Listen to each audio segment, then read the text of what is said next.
Loh kula itu karena hidup dengan istri saya sama anak saya. Jadi yang ngurus anak saya sendiri. Jarang kula ngurus dalam jarang. Memang itu memang saya punya standar pakai kitab-kitab kados hikam. Saya ini merasa hidup di dunia itu sendiri. Sampeyan tak warai la Allah kana kotar. Imam yang ngarang hikam itu punya resep supaya kamu seneng terus. Liyakil lama tafrahu bihi, mesti yakin lama tahzanu bihi. Usahakan sedikit sekali apa yang bikin kamu seneng, maka akan sedikit sekali yang bikin kamu susah. Jadi misalnya kula nih, jadi kiai misalnya cari wong ya kula kiai wong alim. Jelas nak ngalime ngalim, nak kiai rapati ya, nak ngalime jelas. Tapi nak kiai rapati. Nah, kan kiai tapi ra ngalim. Nah, kula nak darani wong alim malah muni ya jelas. Nak kiai rapati ya, kula rapati nurut tapi aturan masyarakat rapati napa. Nah, sampean kiai tapi ora napa ngalim. Ya beda. Ndak ini memang bedanya jauh. Ya mungkin lebih kiai sampean gimana? Cara derdek-derdek donga meyakinkan sampean. Tapi cara artine donga piye paham kula. Lha boten iki nyata, sampean rasa tersinggung. Napa barang-barang napa? Nyata. Nah, kula sering ditakoki kiai-kiai masalah. Resepnya apa jenis? Konjinan rata susah, dal kita rata wiridan, rata mohon sisip. Resepnya ilmu itu gini kata hikam. Ulama yang kayak hikam tuh pernah ngarang kitab tuh saking syukurnya, entah saking angkuhnya, terserah ngomentari. Kamu harus yakin bahwa di sisa hidup Anda itu tidak akan maksiat lagi. Sehingga kalau kamu ditakdir maksiat, anggap saja akhiru maksiatin kudirat alika. Anggap itu yang terakhir. Siapa yang menganggap mohal bahwa dia tidak akan dosa sampai mati, berarti menganggap Tuhan itu lemah. Karena cara berpikir kita kan bayangkan hidup itu 40 tahun lagi. Misalnya saya sekarang umur 40, bayangkan umur kadang 4 tahun meneh. Sampean misalnya umur selawe, bayangkan selawe tahun meneh. Sehingga menganggap dalam durasi ini selawe tahun kok orang maksiat kan mohal. Apalagi sampai sudah tahu maksiat itu bakatem, paham? Ya maksiat ya kelas-kelasan, nak bikin pacaran. Nak wong iso mau mah yo nakal, nak sing setengah soleh ya berbau proposal ya sesuai kontaknya dhewe-dhewe. Itu kan urusan masing-masing. Ya itu kan urusan masing. Wae wakisabu ala wa ngono ora ana sing roh wae wakisabu. Ala. Ngrobongan wali songo, mbok kangen wali songo, mbok golek selisih wawahu napa? Alam. Sing roh pangeran piyam. Mbok kangen wali, mbok golek selisih margin. Niku pokoke wawahu napa? Ya itu kan urusan jenengan mbek pangeran to, mboten urusan kula. Tapi tetap saya sebagai ulama mengingatkan, niat itu ditoto. Begini, ulama dulu tuh ngitung hidup itu hanya 2 menit 2 detik. Sehingga dia ya gampang saja. Kayak imam, kayak kanjeng Nabi itu, ya Rasulullah kenapa tidak menyediakan makan untuk besok? Loh, saya itu tidak yakin kalau hidup saya sampai besok. Ya sudah begitu cara, ya sudah tenang saja. Kalau sampean kan bayangkan hidup 4 tahun lagi, 5 tahun lagi, sehingga arah mangan ya wedi tenan. Padahal bolak-balik zaman cilik arah mangan tetap wedi. Jadi cara berpikir Nabi itu begitu. Begitu juga cara pikir sahabat, cara pikir ulama-ulama yang waras itu begitu. Loh, saya itu pernah melarat di Jogja zaman pertama merantau. Itu kalau santai saya bilang, Gus kok tidak punya beras, tapi apa yakin nak sesuk urip palu. Kowe buta mangan sesuk, anak sesuk ijek napa? Urip. Cara berpikir ulama itu begitu. Sehingga melihat maksiat juga gitu. Alhamdulillah aku ijek urip 1 detik, 2 detik, 2 menit. Sehingga hidup. Dan itu sudah cukup untuk lafadzkan la ilaha illallah. Makanya kata ngarang hikam, betapa murahnya Allah. Surga itu hanya bisa dibeli dengan 2 menit. Karena surga itu senilai la ilaha illallah. Miftahul jannah la ilaha illallah. Itu cukup 1 menit. Berarti surga itu regane mau 1 menit. Dan karena dia nganggap hidup itu 1 menit ke depan, la ilaha illallah, ya sudah. Dia ngitungnya hidup itu per menit. Kalau sampean kan enggak, per 10 tahun, per 20 tahun. Sehingga kriminal betul, cara pandang sampean itu kriminal betul. Sehingga bayang kudu di duwe, kudu di bojo, nak kiai kudu di pengaruh. Lah kalau saya enggak. Saya meskipun enggak sehebat itu, tapi mewarisi keilmuan mereka. Jadi misalnya saya jadi ulama, itu bayang di santri mau sitok. Islam pokoknya ke Ahmadiyah ya gitu saja. Ya pokoknya ya sudah gitu. Orang bayangno santri sing pampinan takwa khusyuk salam tempel demen gelo, demen apa? Lo tanyakan santri-santri saya itu mungkin belum pernah nyuruh istri saya bikin kopi. Bisa dihitung. Karena saya itu sederhana saja. Misalnya saya pergi dari Jogja ini yang nyata salam. Bayangno bojo wis maca gawekno kopi, bukakno lawang malah kecewa. Seperti umumnya orang kan gitu. Semerantau ada gangno bojoku nyuambut, digawekno kopi, digodhogno banyu hangat teman, bareng teko bojone wangep kukur-kukur. Karena tarifnya dia ideal, maka mudah kecewa kalau itu tidak terjadi. Nak kula mboten, sebayangno kaya Jogja, bojoku cek uta Islam, nak salat 5 bulan ya sudah gitu. Pakai standar-standar yang minimalis. Saya dari rumah bangun sampai ngaji ya, pokoknya melek, terus ya sudah nak sholat demadem nopo, mulanya sudah gitu. Andai kan saya pakai standar maksimal, maka akan mudah kecewa. Rasulullah juga begitu. Rasulullah itu ngadepi Sayyidah Aisyah, itu ya begitu, ngadepi Hasan Husain. Sehingga tidak ada cerita Nabi mudah kecewa, betul. Karena Nabi bayangkan anak istrinya itu ya minimalis sekali, urusan dunia loh maksudnya minimalis sekali. Misalnya Nabi pagi-pagi tanya, ya Aisyah apa ada sarapan? Enggak ya Rasulullah, ya idzan asumu kan itu saya puasa.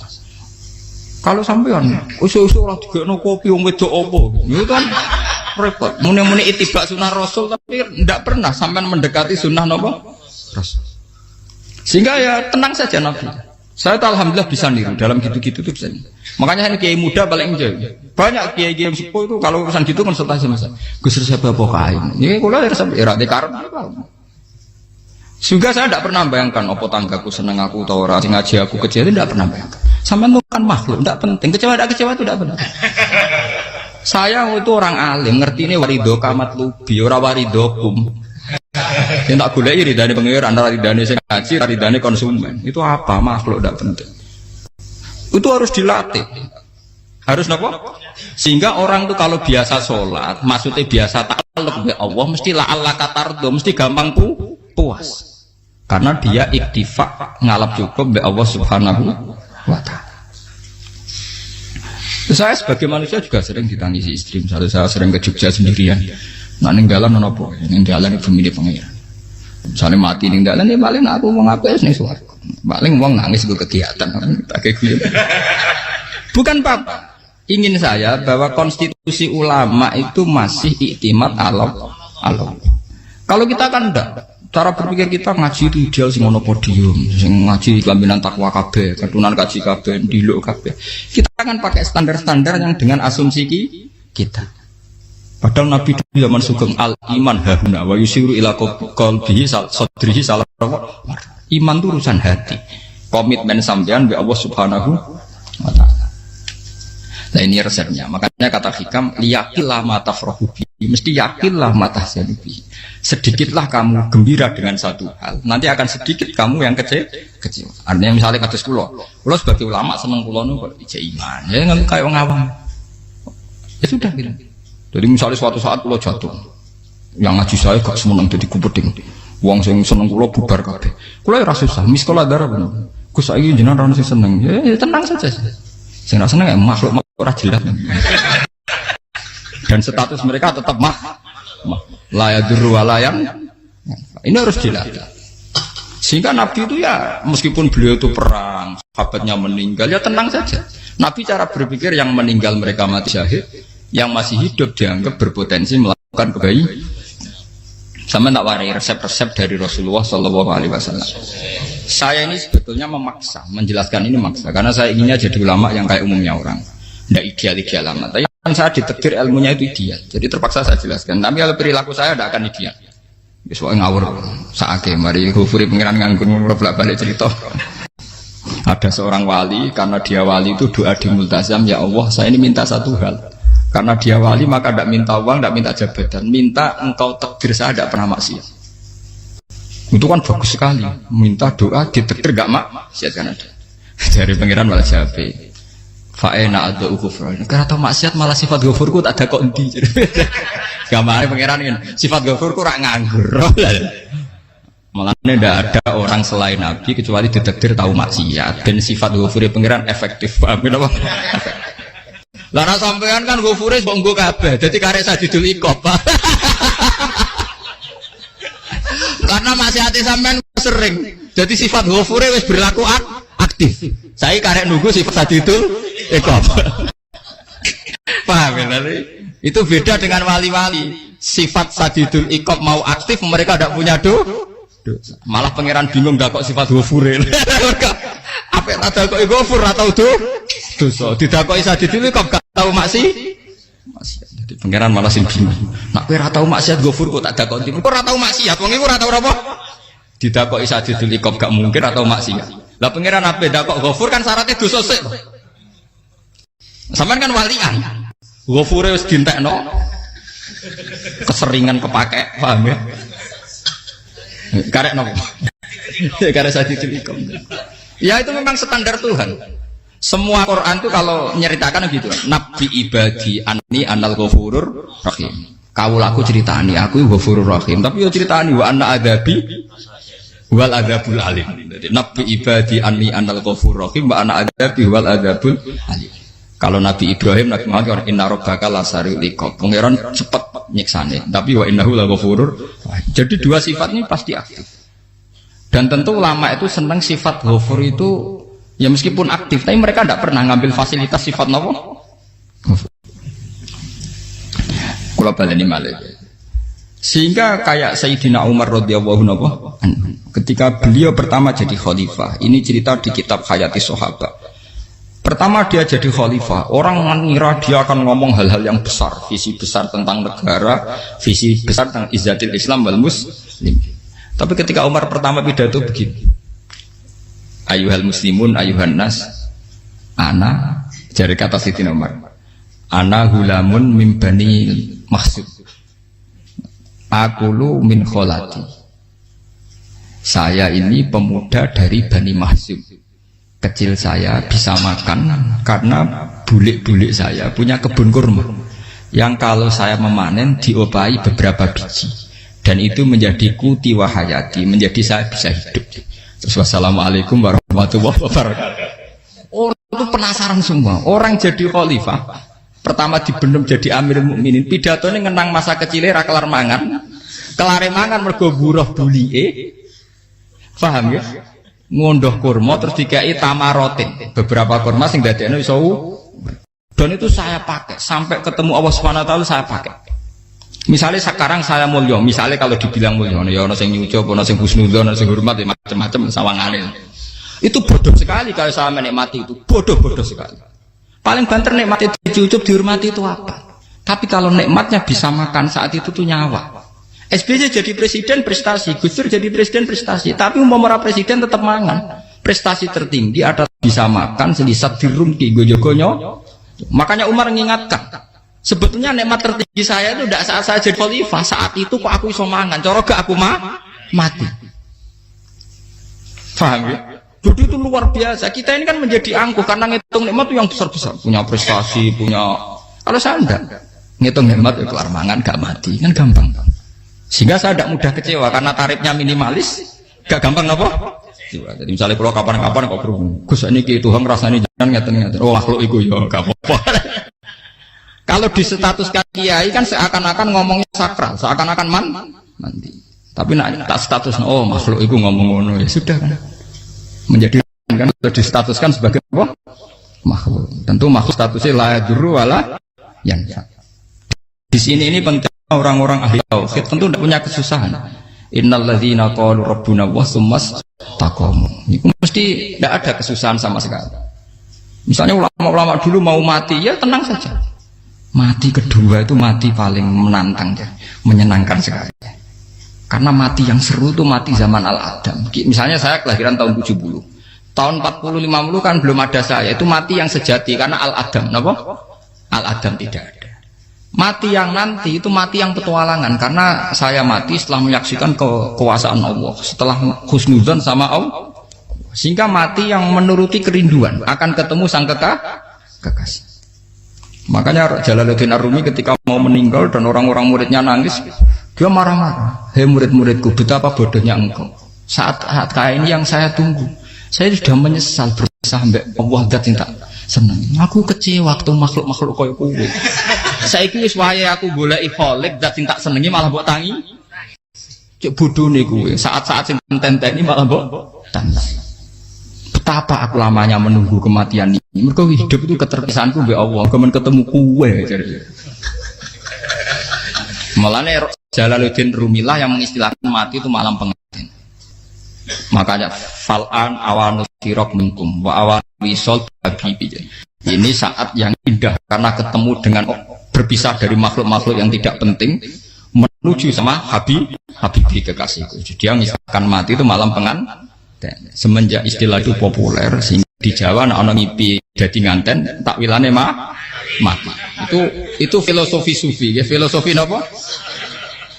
Lah niku tenan. Begitu juga sahabat-sahabat dulu. Bilal mau meninggal, anaknya udah nangis. Bilal lagu ya. Ditanya sama anaknya, kenapa anak-anak kamu nangis? Dan jenengan badhe kapundhut. Aku malah seneng nang mati. Hudan nalqal akhibah Muhammadan wa hisbah. Aku nak urip ketemune mbek kowe terus. Malah nak mati ketemu Nabi Muhammad. Hudan nalqal akhibah Muhammadan wa hisbah. Nah, dengan cara pandang begitu maka hidup itu enjoy saja. Ya saya sebenarnya keberatan pakai kelas ini, keberatan karena saya harus ngulang sampean-sampean. Ya makanya potensi kayak saya tentu mengurangi jadwal ketemu. Makanya saya mohon kalau tidak penting itu jangan sungkan. Anggap saja itu bagian dari hormat saya. Ya minimal sampai misalnya di dua saya ketahui gue jajan pentolan enam lah apa mau gue suwan bareng malah repot. Gue ganggu uang anak peleleran pak.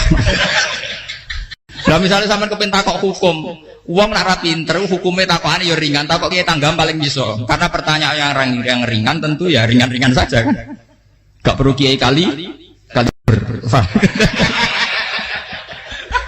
Sampai rasa GR. Kalau pertanyaannya angel Gus gak ada sing iso jawab. Uang nak ralim tahke, ku pertanyaannya ya ora patimu tuh. Iku wis kangelan ngoten. Ini mboten ngenyek tapi padha enak. Podo apa?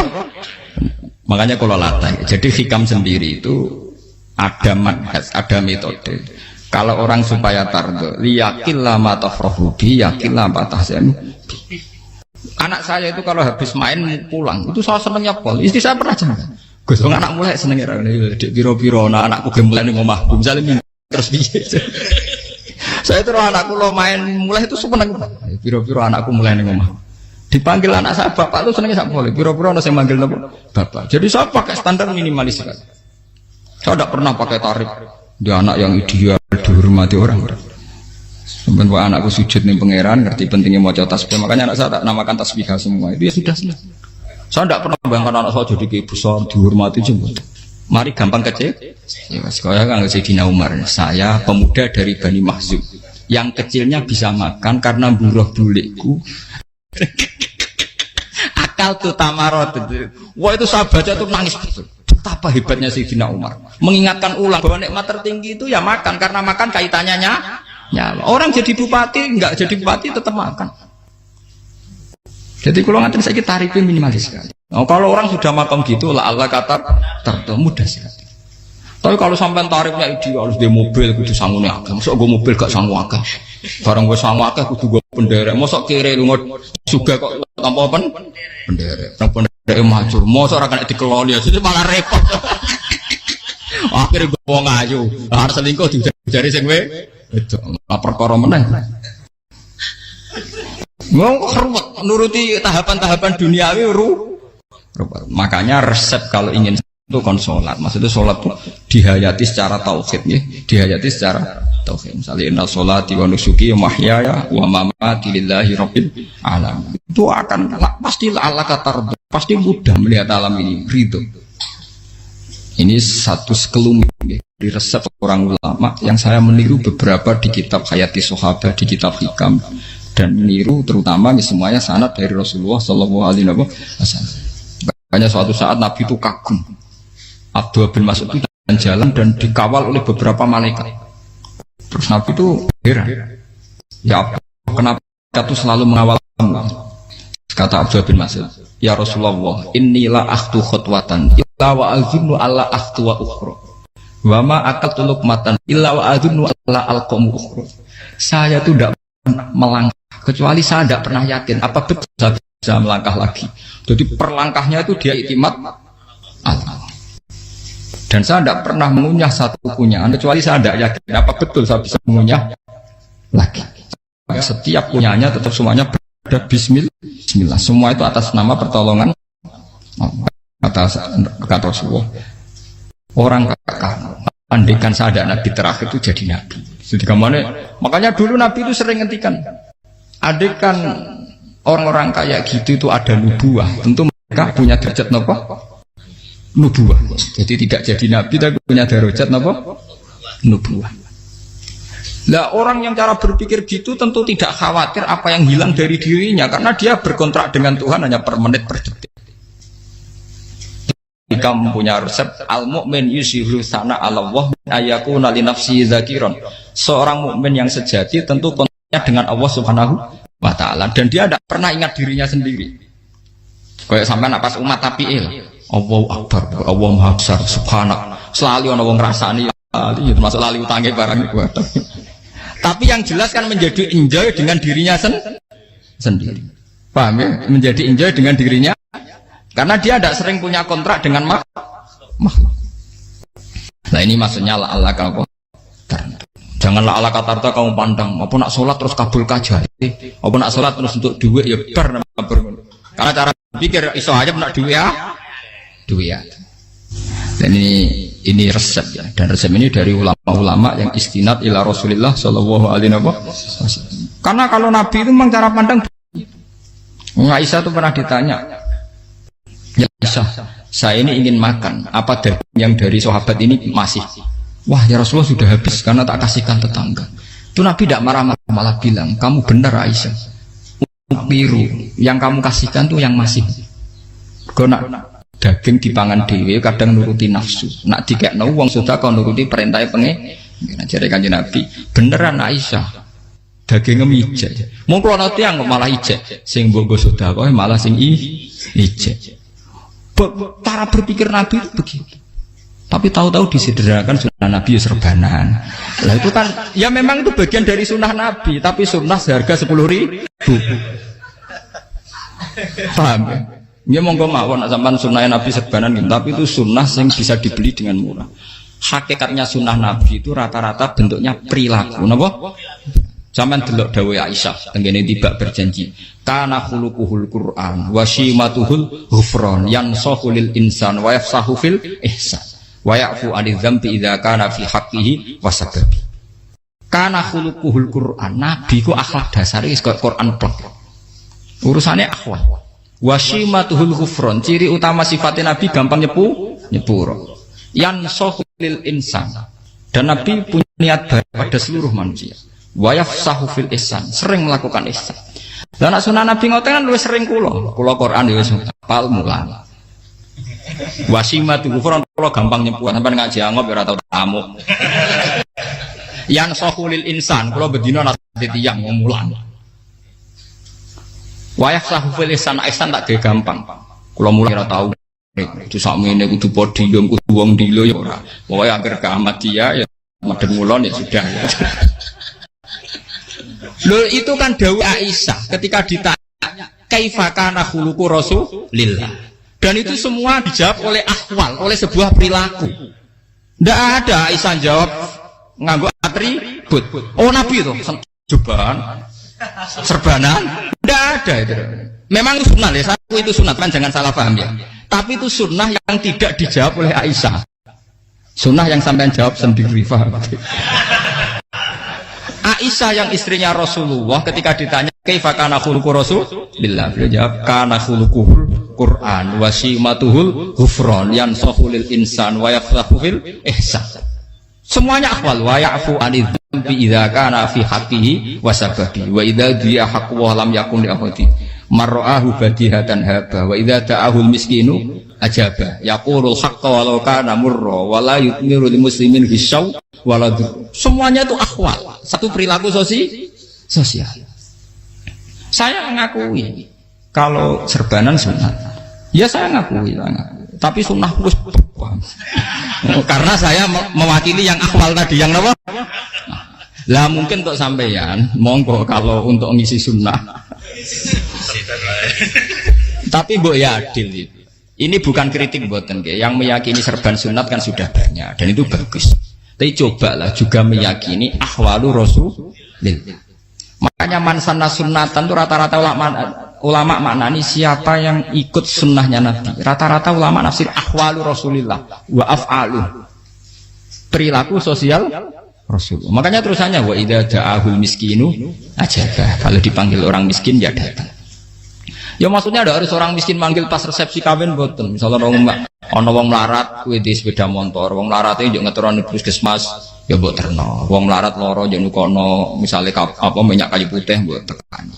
Ora kok ngerti-ngerti mbok musan walimatul urus sing wajib piye. Payah.